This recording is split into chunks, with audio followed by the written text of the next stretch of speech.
It is taxpayers' money. I don't endorse it. My tax, my right. ಎಂದು ಠೇಂಕರಿಸಿದಂತಹ 56 ಇಂಚಿಕ ಛಾತಿವಾಲ ಪ್ರಧಾನಮಂತ್ರಿ ಮೋದಿಯವರನ್ನು ನಾವು ಪ್ರಶ್ನೆ ಮಾಡಬೇಕಾ ಬೇಡವಾ? ಕರ್ನಾಟಕದಲ್ಲಿ CM ಸಿದ್ದರಾಮಯ್ಯನವರು ಪಂಚಭಾಗ್ಯಗಳನ್ನು ನೀಡಿದಾಗ ರೇವಡಿ ಸಂಸ್ಕೃತಿ, ಜನ ಸೋಮಾರಿಗಳಾಗ್ತಾರೆ, ಇದನ್ನು ನಿಲ್ಲಿಸಬೇಕು, ರಾಜ್ಯ ದಿವಾಳಿ ಆಗ್ತದೆ ಎಂದು ಹೇಳಿ ಇಂದು ಪ್ರಧಾನಮಂತ್ರಿ ಮೋದಿಯವರ ಹೆಸರಲ್ಲಿ ಮತ ಕೇಳುವ ಸ್ಥಿತಿ ಇನ್ನು ಮುಂದೆ BJPಗೆ ಇಲ್ಲ. ಚುನಾವಣೆ ಗೆಲುವಿಗಾಗಿ ಸ್ಥಳೀಯ ವಿಷಯಗಳನ್ನೇ ನೆಚ್ಚಬೇಕಾಗಿದೆ. ಚುನಾವಣಾ ಪ್ರಚಾರ ಇನ್ನು ಮುಂದೆ ಮೋದಿ ಕೇಂದ್ರೀಕೃತವಾಗಿರುವುದಿಲ್ಲ. ಇತ್ತೀಚಿನ ವಿಧಾನಸಭಾ ಚುನಾವಣೆಗಳ ಸಮಯದಲ್ಲಿ ಜಮ್ಮು ಕಾಶ್ಮೀರ, ಹರಿಯಾಣ, ಮಹಾರಾಷ್ಟ್ರ, ಜಾರ್ಖಂಡ್ಗಳಲ್ಲಿ ಮೋದಿ ರ್ಯಾಲಿಗಳು ಮತ್ತು ರೋಡ್ ಶೋಗಳು ಕಡಿಮೆಯಾಗುವುದು ಇದಕ್ಕೆ ಸಾಕ್ಷೀಭೂತವಾಗಿದೆ. ಮೋದಿಯವರ ಅಭಿವೃದ್ಧಿ ಯೋಜನೆಗಳು, ಕನಸಿನ ಯೋಜನೆಗಳು ಕೇವಲ ಕನಸುಗಳು ಮಾತ್ರ ಆಗಿದೆ ಎನ್ನುವುದು ಜನರಿಗೆ ಅರಿವಾಗಿದೆ.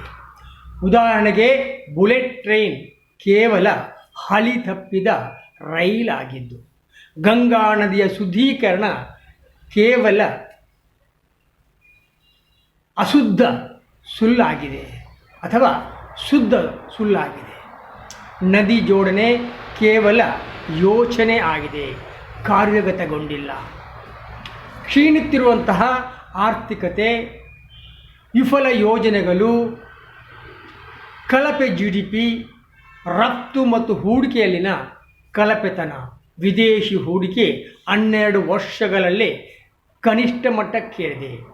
2014ರಲ್ಲಿ ರೂಪಾಯಿ ಮೌಲ್ಯ 58.58 ರೂಪಾಯಿಗಳಿಗೆ ಇಳಿದಂತಹ ಸಂದರ್ಭದಲ್ಲಿ ಮನಮೋಹನ್ ಸಿಂಗ್ರವರನ್ನು ಟೀಕಿಸಿದ್ದು ಎಕ್ಸ್ನಲ್ಲಿ ಪೋಸ್ಟ್ ಹಾಕಿದಂತಹ ಪ್ರಧಾನಮಂತ್ರಿಗಳು ಇಂದು 86 ರೂಪಾಯಿಗಳಿಗೆ $1 ಮೌಲ್ಯವು ಕುಸಿದಿದ್ದರ ಪರಿಣಾಮವಾಗಿ ಇಂದು ದೇಶದ ಆರ್ಥಿಕತೆ ಸಂಕಷ್ಟಕ್ಕೀಡಾಗಿದೆ.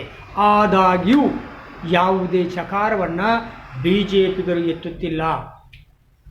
ಹಿಂದೆ ಯಾವುದನ್ನು ರೇವಡಿ ಸಂಸ್ಕೃತಿ ಎಂದು ಜರಿತಿದ್ದರೋ ಅದನ್ನೇ ಇಂದು ಚುನಾವಣೆ ಗೆಲ್ಲುವುದಕ್ಕಾಗಿ ಮೋದಿಯವರು ಬಳಸುತ್ತಿದ್ದಾರೆ.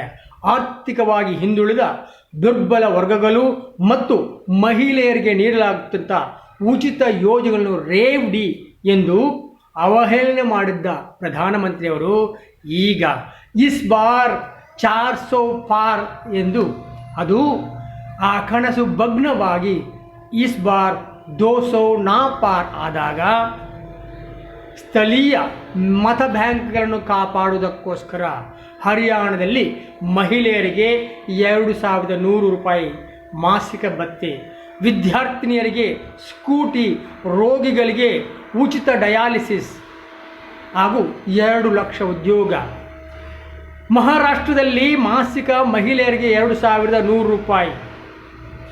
ಅದೇ ರೀತಿಯಲ್ಲಿ ದಿಲ್ಲಿಯಲ್ಲಿ ಮಹಿಳೆಯರಿಗೆ 2500 ರೂಪಾಯಿ 300 ಯೂನಿಟ್ ವಿದ್ಯುತ್ ಮುಫ್ತಿಯಾಗಿ ನೀಡುವಂತಹ ಯೋಜನೆಗಳು ಇನ್ನು ಮುಂದೆ BJPಯಲ್ಲಿ ರೇವಡಿ ಸಂಸ್ಕೃತಿ ಅಸ್ತಿತ್ವಕ್ಕೆ ಬರಲಿದೆ. ಮೋದಿಯ ಕೀರ್ತಿ ನಾಶವಾಗಿದೆ ಎನ್ನುವುದಕ್ಕೆ ಸಾಕ್ಷೀಭೂತವಾಗಿದೆ. ಜೈ